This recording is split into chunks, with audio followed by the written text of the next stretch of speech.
শোল মাছের ঝোল কত মজা আর কত সুন্দর করে রেঁধে নিলাম তরকারিটা। আর খাওয়ার পর প্রশংসাও শুনলাম। এই সামান্য রান্নার পেছনে যে কতটুকু পরিশ্রম করতে হয় যিনি বা যারা খাচ্ছেন ওনারা হয়তো অনেক সময় খেয়ালও করেন না।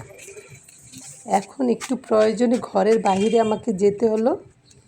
আপনারাও থাকেন আমার সাথে। আজকে একটা প্রয়োজনীয় ও জাদুকরী জিনিস দেখাবো আপনাদের। এই যে গাছটা দেখছেন এটা হলো একটা ডুমুর গাছ। হ্যালো, আসসালামু আলাইকুম এভরিওয়ান, ওয়েলকাম জানাচ্ছি আমার এই কিচেনে। ওই ডুমুর গাছ থেকে আমি কিছু পাতা নিয়ে এসেছি। এই যে শিং মাছ পরিষ্কার করবো, মাছ পরিষ্কার করবো বলে নিমিষেই দেখেন সাদা হয়ে গেছে। একটু পরিশ্রম লাগেনি। পাতাটা ধারালো হয় বলে সব মাছই পরিষ্কার হয়ে যায়। শোল মাছ এমনিতে অনেক চিটচিট হয়, পাতা আর অল্প একটু লবণ দিয়ে ধুয়ে নিলে খুবই পরিষ্কার হয়। আসলে মাছ যত ধোয়া যায় ততই খেতে রুচি লাগে। আজকে আমি এখান থেকে কিছু শোল মাছ নিয়ে ঝোল রেঁধে নিব। একটা প্যান বসিয়ে তেল দিয়ে পেঁয়াজ কুচি দিয়ে দিলাম, নেড়ে চেড়ে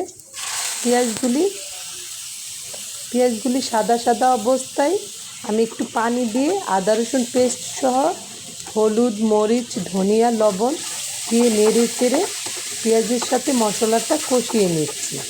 এখানে চুলার আঁচটা একটু কমিয়ে দিতে হবে যাতে পেঁয়াজটা সিদ্ধ হয়ে মশলার সাথে মিশে যায়, এবং নেড়ে চেড়ে মশলাটা ভালোভাবে কষিয়ে ধুয়ে রাখা মাছগুলি মশলার সাথে দিয়ে দিলাম।